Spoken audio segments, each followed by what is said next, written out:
Proko. My name is Stan Prokopenko. This episode is a really important one. I'm going to be introducing you guys to the basic elements that make up any picture. We see everything around us in 3D, and then we try to draw it on a two-dimensional surface. Of course, drawing an actual 3D world on paper is impossible, so we have to learn how to create the illusion of depth. Any picture can be broken down into the basic elements to create that illusion. It's kind of like the periodic table of elements for artists, except lucky for us, it's a much smaller table of elements. So we can use these elements to show form and depth if we're realists or representational artists, but it really isn't just used to show form and depth. It could be used for anything. Any picture that you can see, anything around you, can be broken up into these elements. An abstract watercolor painting, a realistic portrait, a photograph of a sunset, anything that you can see can be described with shape, value, color, and edge. I would even argue that there are only three major elements: shape, color, and edge. Because value is just a sub-element of color. But value is so important that artists have separated it into its own element. And when we're drawing, it's the only sub-element of color that we can see. And so we forget about the concept of color for a drawing, and we just say value. When we start painting, we introduce the other two sub-elements of color, hue and chroma. So let's go over these elements one by one, starting with shape. Shape is a concept that's familiar to most of us. It's the element we used to draw as kids. It's the area that something takes up. It's the outline or the contour of all the pieces in the drawing. But it's not limited to just the outline of the big elements. The smaller parts also have specific shapes. For the early stages of a drawing, you want to develop your ability to simplify a shape. This is important so that you can focus on the composition and the breakdown of the big picture. Getting distracted by the smaller details too early can hurt you in the long run. Working big to small is usually a good idea. When simplifying, think of geometric shapes. Squares, rectangles, circles, ovals, triangles, diamonds, crescents, and so on. These are simple geometric shapes as opposed to complex organic ones. For example, this complex shape of a leaf can be simplified in the earlier stages of a drawing, and then the details can be found in the later stages. Shape is the most important element to convey the identity of an object. These two shapes are very different and symbolize two very different things. They are not three-dimensional, but it's still very obvious what they represent, just by looking at the shape. That's why shape design is such an important skill to practice and develop. Simply put, shape design is making shapes look good. It's a bit arbitrary, but you know it when you see it. You could say that this shape is better than this one because it's cleaner and more interesting. It does a better job of getting the point across and doing so in a more interesting way. Now let's move on to color.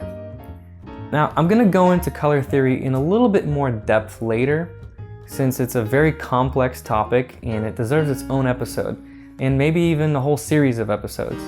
But right now, I'm just going to go over the very basics. Color has three subcategories: the hue, the chroma, and the value. For example, this color has a purple hue, the number 8 value, and a medium chroma. Hue is what we typically refer to when we say color. Yellow, orange, red, blue, green, these are all hues. Your traditional color wheel is an arrangement of hues. If you shine a light through a prism, it will break up the light and reveal the color spectrum. The same colors as the rainbow, and the same colors as the color wheel. The terms warm and cool are used to describe the two sides of the color wheel if you cut it in half. The warm family shares orange as a common color, and the cool family shares blue as a common color. Think of fire being warm and ice being cool. Chroma refers to how pure or how gray the color is. On one end, you have the high chroma colors that you see in the rainbow, And on the other end, you have the low chroma grays with a gradual transition. In some color wheels, you'll have the high chroma colors on the outside with a gradation towards gray in the center. You'll often hear people using the term neutralizing a color. This just means lowering the chroma and bringing it closer to gray. There's two ways you can do that. The first is just adding gray to it. As you'd expect, this will bring it closer to gray. The other way is to add its complement, or the color across from it on the color wheel. Mixing these two colors will result in a color between them. Half and half will theoretically make gray. Now, pigment isn't perfect, so you usually don't get that exact perfect gray. But you'll definitely bring it closer to gray. Depending on the ratio you mix, will result in a color somewhere in between the two. So if I just add a little bit of green to the red, I'll still have a red, just a lower chroma version. Okay, let's move on to value. Value is how light or dark a color is. There is an infinite amount of values, but artists like to simplify it to a finite scale, 0 to 10. It's a lot more manageable that way and easier to communicate. A teacher might say, make that shape one value darker, and you'll know roughly about how much one value is. Drawing with charcoal, we don't see color, since everything is grayscale. Or a better way to put it is, we don't use hue or chroma. The only part of color that we see is value. So many artists have separated value as its own element and say it's more important than the other elements of color. You can have a very beautiful drawing without using color, just grayscale. You don't need it to show a representation of what you're looking at. You don't need it to show form or depth. So I think it's wise to practice drawing without color as a beginner, since it's one less ball you have to juggle. Once you get the hang of values, then you can paint with color and go wild. But I don't want to make it seem like color isn't important. It is. Colors are beautiful, and quite often, it's what will catch the eye of somebody looking at your artwork. It could set off an emotional response that a grayscale drawing just can't do. But as the artist, you must understand that if you don't get the values right, the rest of the colors won't look right. So focus on accuracy of values, and that will allow you to experiment with color and bend the color. So that's your Color Basics 101, maybe not even 101, more like 1.5. So let's move on to edge. Edge is a transition between two shapes. It doesn't have to be the edge of a volume. The shapes within the volume have edges too.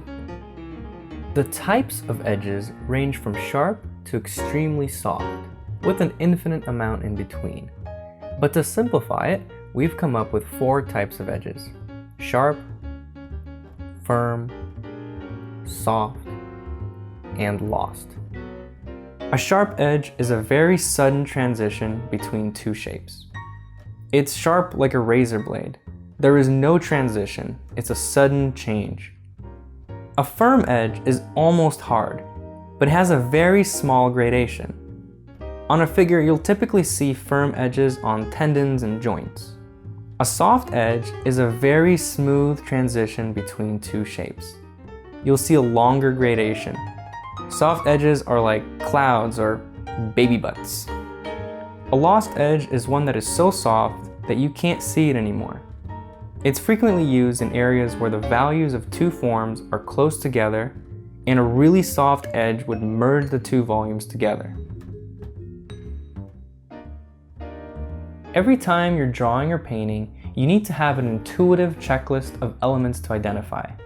What is the shape, color, and edge? And within color, what is the hue, the chroma, and the value? To make this intuitive, you have to train your brain to intentionally think about these things as you're analyzing the subject. Eventually, you don't have to force it anymore, and it just becomes part of your observation process. For example, as you look at this clementine and you observe the shadow, ask yourself, what is the shape? Is it circular, rectangular, triangular, etc.? In this case, it's a crescent if you simplify it, and something like this when you look at the details. what is the value on a scale of 0 to 10? And more importantly, what is the value in relationship to all the other values in the picture? This shadow is the darkest part of the picture. So if you want your picture to have the full range of values from 0 to 10, you have to make it a value 0. The top part of the shadow on the clementine is about 1 value lighter than under the clementine. The reflected light down here is another 1 to 2 values lighter. Instead of the full value range from 0 to 10, you can choose to go for a narrower value range, say 3 to 7. In that case, this darkest part would be a 3 and the highlight would be a 7, and accommodate the other values to fit within that range.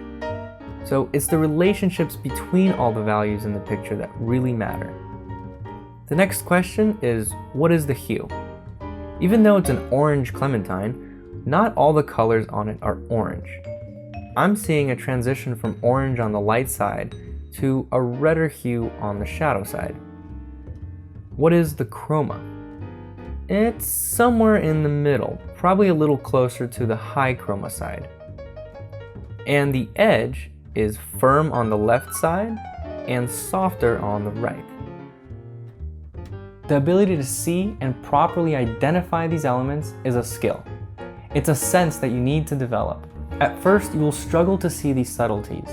But just as a musician tunes her ear to hear notes and compose those notes into a symphony, you too can train your eye and the ability to see these subtleties, and you'll be able to view the world through an artist's eye. As with most things, it's about repetition through practice. Before you go, I want to thank everybody who bought my portrait drawing DVD. You guys have been really supportive, and I owe you a big thank you. If you don't have one yet and want to learn more, just go to proko.com/DVD1. So again, thank you guys so much. I'm really lucky to be able to do this. Hey, if you like this video, your friends might too. Please help me out and share this video on your favorite social network. And don't forget to subscribe to the newsletter on proko.com.